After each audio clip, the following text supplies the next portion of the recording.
So today we're going to talk about supply chain transparency, no doubt a topic that you have heard buzz around for many different reasons. So I'm going to talk a little bit about the work that we've been doing at MIT in this area as far as it relates to sustainable supply chains, but the application doesn't end there. So just kind of give you some framing as we've researched, some learnings we've seen along the way, and then end with some kind of future opportunities as we see right now during the pandemic era and how that's actually even driving further interest in supply chain transparency. So it's just oh sorry, I had a double quick click there. So I'm not sure I need to give this background, but the imperative for transparency has been high for some time now and is really only growing. So you'll see on a daily basis news coverage about social and environmental violations happening upstream in supply chains and those downstream companies being held responsible for those violations because of the opaque nature of supply chains, the inability to have that visibility upstream and really understand those impacts. And so, these reporting really only coming more common and having some impact on brand reputation and kind of consumer trust as far as that is more in the news. And then, not only that, but there's a lot of further emerging regulation. This is a chart of ongoing, either established or proposed regulation that's related to due diligence in deep tier supply chains for social issues such as human and traffic labor.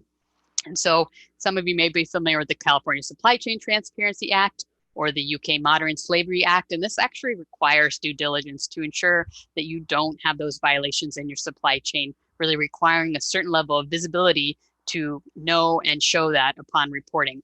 Really, these only have a reporting requirement. They don't have liability involved, but some of the emerging regulations, such as the French due diligence law and others, do have a liability component. And as some of you guys may have heard, there is an EU due diligence law currently in discussion that is proposed to come in 2021. They'll have environmental and social implications. And so, not only is there a media kind of coverage threat, there's really this regulation of compliance to have that visibility and transparency about what's happening in the supply chain. In a research project we did this most recent year called the State of Supply Chain Sustainability, we really wanted to further gauge the pressure to act around transparency in supply chain sustainability in general. And we gauged really, are you receiving pressure to adopt supply chain sustainability practices? And if so, who's it coming from? And so I think the age-old rationale was that it was coming exclusively from NGOs and consumers. But what this told us was that it's really, a solid portion of companies are feeling pressure, and it's not isolated to one single source. So it's coming from government, from mass media, internally, consumers, investors, NGOs. And so, this really tells me, and has told many, that, the rationale to act is not isolated to a few stakeholders. It's actually diffused across many sources.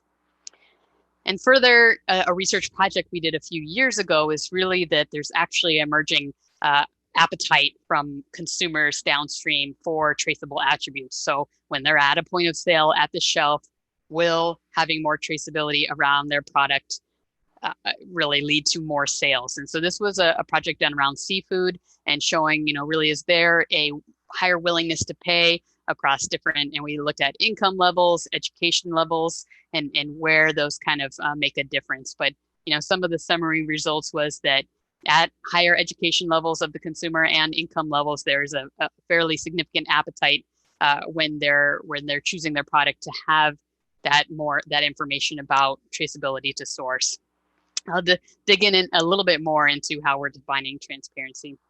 So here we are on that, which is exactly how are we defining transparency? So, this word is nebulous, and I encourage anyone who is looking into it to really, refine what you're talking about. So transparency, traceability, visibility, these are all components that fall into and are often kind of, overlapping in terms of their application. And, some of the components that we define is that transparency is not only the visibility involved and needed to actually understand what's happening upstream, but it's also the reporting component. So it is, that communication between stakeholders in the supply chain, but to what extent are you disclosing that impact and progress publicly?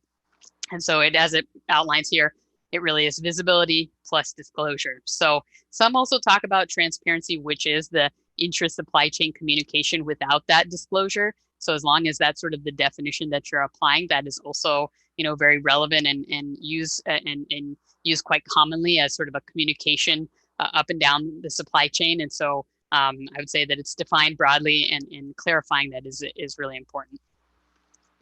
So, where are most manufacturers sitting in terms of visibility and really even knowing what's happening upstream in their supply chain? And a recent survey really showed that, over 50% of manufacturers can't actually see beyond their direct suppliers. So they will get information from their direct suppliers, but they really don't have further information about what's happening in their second tier, third tier, and beyond. And what we're seeing in terms of media and NGO and other pressures to be able to understand what's happening as far upstream as with raw materials, right? Raw materials of contention, such as palm oil or other issues, other commodities of issue where the downstream customer buyer does not have that visibility upstream. So there's quite a bit of pressure there. But why is it so hard? I mean, there's many really rationales and many reasons, but really that, supply chains are complex. I don't need to tell you guys that, but the ability to track and trace from path and status to all parts, components, and products from the original source to final use has many, many different parties. The form of the product changes hands, right? So as it's aggregated, manufactured, different added value along the steps. And then, as it's aggregated, going downstream, consolidated, deconsolidated, as well as that not everyone is in agreement in terms of what kind of visibility they need or the scope of the visibility, as well as is it real time? What's the cadence? Near time, post hoc? And when those disagreements really play out and how that information is being collected and reporting along the supply chain, that can really reduce the ability to get visibility upstream. And so added to the fact that there's numerous types of technology in play to enable visibility, there's some that are the actual data capture and translation. So how do we gauge that and then translate it between data sources? How do we transmit it and upload it into a cloud-based system, any kind of form of database? And then further, how do we make it actionable, right? So we've heard a lot, over the last couple of years, big data, the value and making it actionable, but really taking that big data and those learnings to something that we can actually drive decision making from. So just as a sort of fun aside shoot, but to the evolution of traceability or visibility, again, I'm using some of these words interchangeably, but some of the historical relationships of traceability started with French champagne. So as far as champagne was being produced in that region, and others were coming out with a similar product and wanted to call it also champagne, but it's actually not from that region in France. And so they really had to have that source of origin and that chain of custody element that showed that it was actually from that region. And that kind of was sort of the historical start that was really around product differentiation. But really, as far as it started to uptick was in the 90s as related to food safety and ensuring recall factors. So when a food safety violation was related and needed to be traced back, then actually that it drove a lot of investment in visibility upstream further than tier 1 to be able to trace that further back. But now, up into 2000s and today, there's many different rationales. So not only related to food, obviously, as we saw with the labor and forced and human traffic labor regulations that are emerging around the world, as well as the consumer pressure and NGOs, as well as buyers in having more information and transparency about the products that they're procuring. So, back to the framing that I had brought before, which is, there's a lot of different technologies in play. And of course, I know, no doubt, some of the sessions that you've been in through this conference have explored these different applications of these different technologies. But I think the main takeaway here for broader transparency is that these all have to work together within a system to make transparency possible. So no single technology is the what's the right analogy? Silver bullet. So it, to both collect information on the ground at any different site, your direct supplier or further upstream, be able to translate that information into something that can be gauged and transferred between partners, how you are actually uploading that into different systems. Is it a shared database? Are we looking to something like blockchain? And then how are we actually using that information so we can make cross supply chain decisions if there is a violation to be found upstream? All three of these need to work together. All these three approaches in supply chain technologies for visibility have to play a part to really actually facilitate transparency. And not to mention that there's a huge human dimension of this as well, right? So don't even have this on this slide, but technologies are one source, but of course humans need to input the information about what's happening in the supply chain, right? So one would be the human intervention to collect that information that is correct and that it can actually be validated. And so another component to be aware of. So this relates back to so now we've kind of covered in very brief, some of the components to driving visibility and the three components of technologies that can enable visibility in the supply chain, some of the historical dimensions. Now I'm going to talk a little bit about this move to disclosure, right? So there's a lot of pressure from external sources, but also internal sources to disclose more about your impact. So whether that be the impact on social labor issues in the supply chain, whether it be environmental issues, and what is the pressure for disclosure. And so a project that one of my master's students did a few years ago was looking in apparel, which has had a lot of pressure around some of the labor violations they've had, especially at contract manufacturers. And what he found was that there are some different approaches to disclosing progress around labor sustainability in apparel supply chains. And one was to actually publish their suppliers. And that traditionally, at least up to this point, has just been tier one, but a huge step in terms of who are your suppliers, where are they located, what does the workforce look like, and having some kind of accounting factor of who you're contracting with and having that visibility. There's another component, which would be the code of conduct, which is really the agreement between the buyer and supplier about expected practices. Audits, are there audits of these suppliers regularly and at what cadence?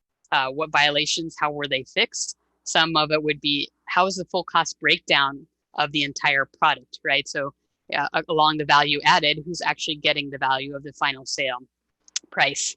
And then a final would be kind of purchasing practices, which are really your broader goals about how you're actually achieving social sustainability or general sustainability. So one example here.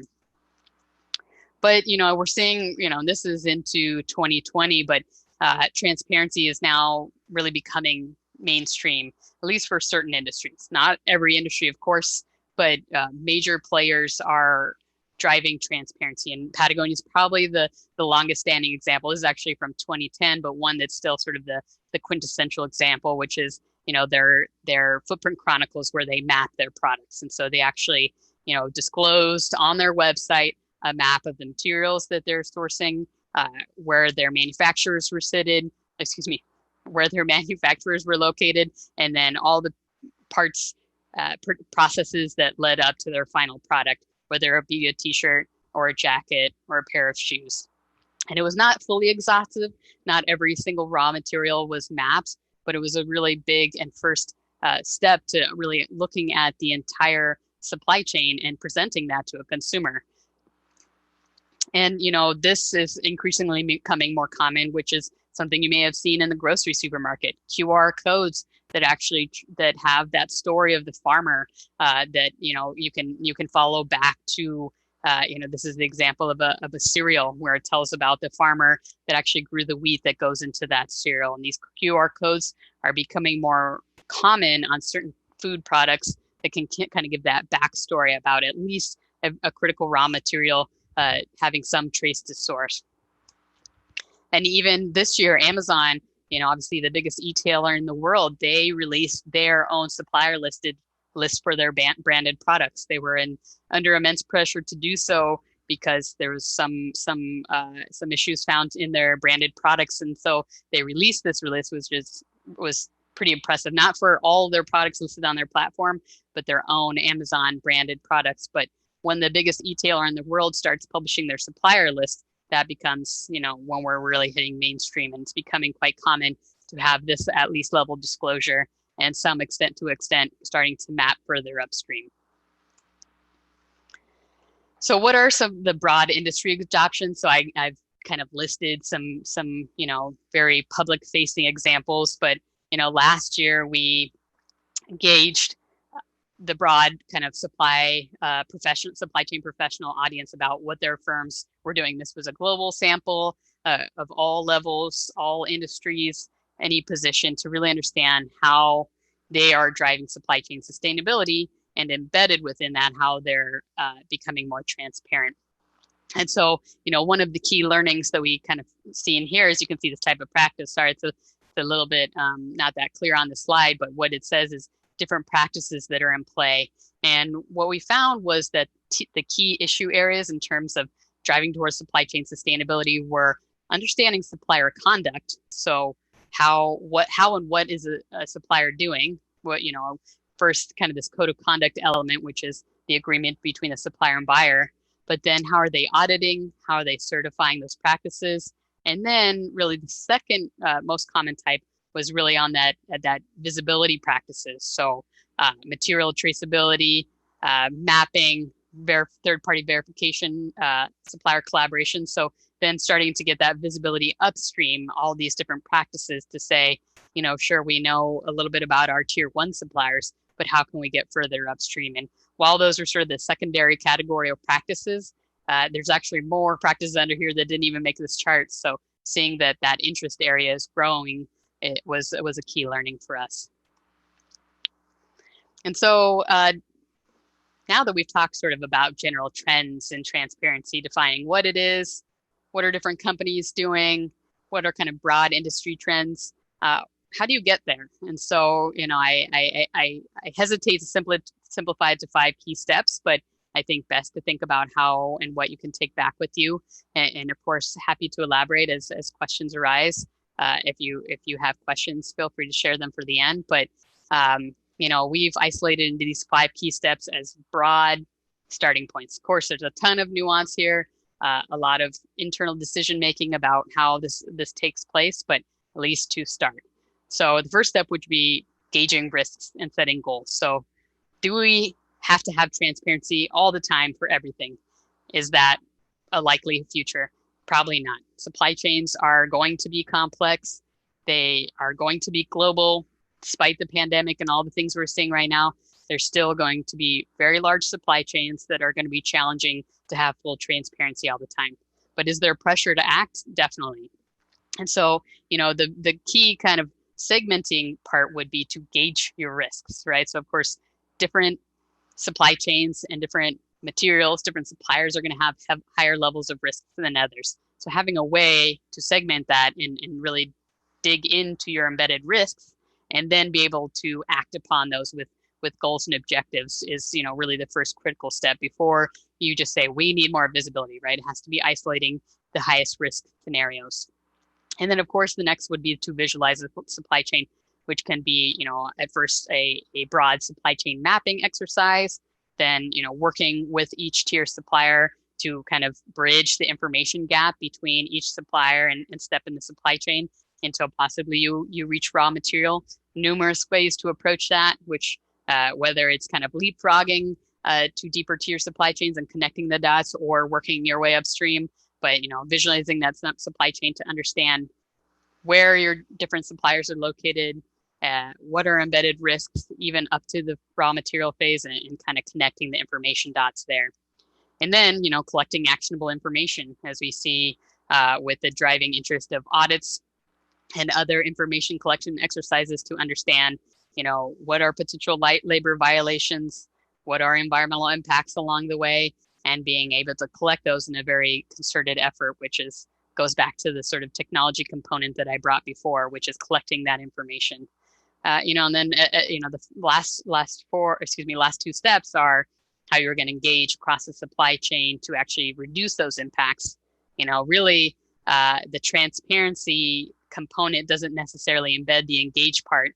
It's really getting that information and being able to disclose it. But step 4 really comes along with the fact that in many cases in your visibility exercise, you may find something that is not necessarily something you would be comfortable to disclose. And so what practices do we need to embed that can actually, improve supply chain practices socially and environmentally until we're ready to disclose progress, as some of the examples I shared below. So this is just one example from Bear's maple crop about mapping risks in terms of child labor. So this is more general, not specific to a certain company or an industry, but one of their efforts in terms of information supply for the companies that they worked is to provide for that risk mapping, which is, as companies are understanding that they need to root out child labor and or forced or human traffic labor with these emerging regulation, one way is to really understand where are there risks in the world and how do we know, where those risks sit and where our suppliers sit. So first knowing these kind of risk layer and then seeing where our supply chain sits and see if those overlap. And then that would be, a very high level framing to at least know where you need to dig in further. And then next would be sort of mapping the palm oil, mapping a commodity supply chain is one example. I'm saying palm oil because it's the top of the slide here, but this is an example of the palm oil supply chain and sort of a backward build right there. But, as far as, a downstream company recognizes, if you're not familiar with the palm oil case, it's linked with high levels of deforestation and numerous labor issues. And so as far as these downstream businesses want to understand where their source of palm oil, looking, at each step in the supply chain and needing to trace it back and where each of these players sit in the supply chain. So, looking to some of these intermediary players, some of which there may be less, and I believe I have, here it is. Let me build that out right there. Oh, sorry. Here's the pyramid of which there are sort of like the numerousness of players, right? So obviously end consumers the most, and up here is the smallholder farmers and plantations, which, as far as a company is working to track it, to trace backwards, looking to these kind of smaller hourglass components where there's less players to be able to get more information upstream. So that process has been embedded in some of these very difficult to trace commodities that are aggregated and transformed as they come to these downstream products. And so this is also continuing on with this palm oil case that my PhD student has been working on for a while, and deriving some of the information about the progress in this industry in particular, because it's been so under scrutiny. We've been tracking the disclosures. So actually looking to corporate social responsibility reports, other reports to understand what level of visibility and transparency do companies have around key commodities that are experiencing high levels of pressure. So you can actually see between 3 major players in the supply chain for palm oil, downstream retailers that are selling the products, manufacturers of those products that have palm oil in them, and then the actual growers, processors, and traders that are dealing with palm oil and moving, aggregating or the logistics behind this.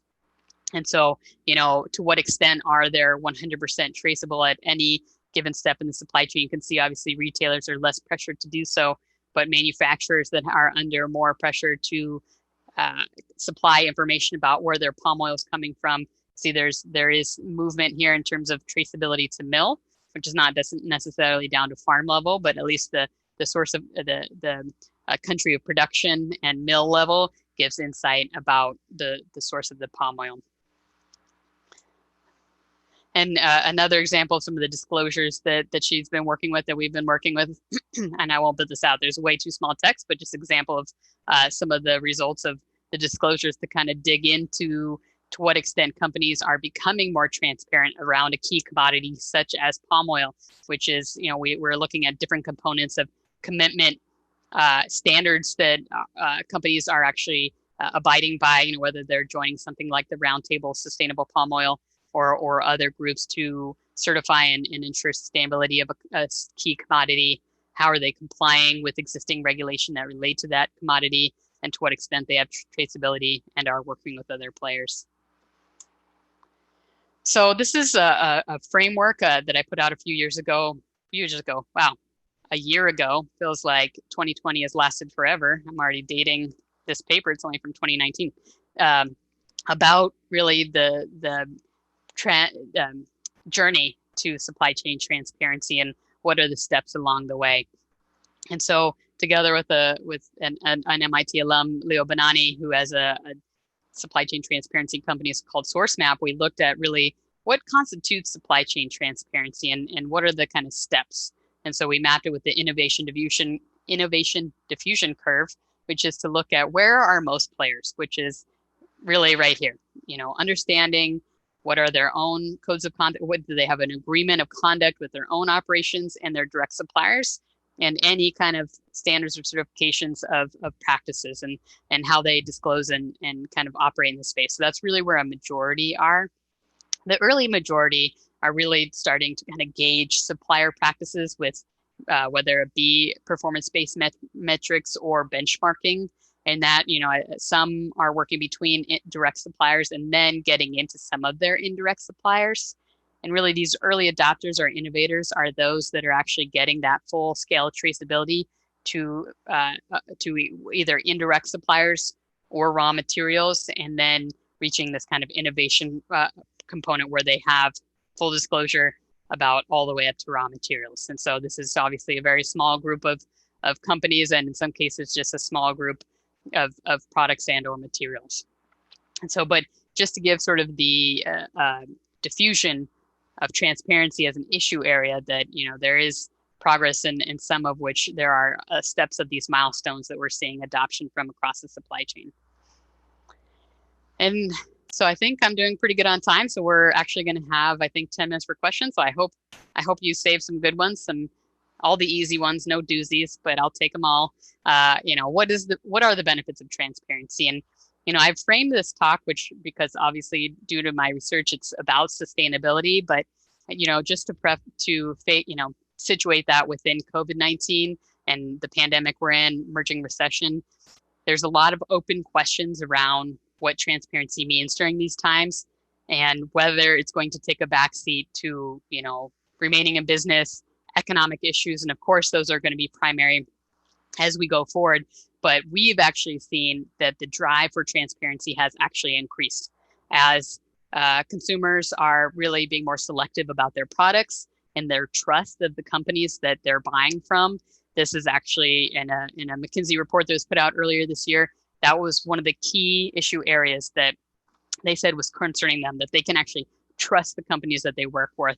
And not only that, the lay consumer actually knows what a supply chain is. And so historically, supply chains were obscured by most consumers didn't actually know what they were. And so having COVID put supply chain onto the lay consumers' kind of awareness, the push for transparency is only going to increase as far as they are aware that there's many steps in the supply chain, many impact factors, as well as, obviously some of the elephant in the room, which was the risks that were uncovered by COVID and disruptions in the supply chain. So not only is this a sustainability push, it's also a risk management push. And so together, if that can orchestrate together, it's going to be a critical approach. So right there, you can see reduces risk, right? So one of the top rationales for driving towards transparency. But of course, as far as understanding visibility between players and how the entirety of your supply chain looks, are there efficiencies and process consistency that could be improved?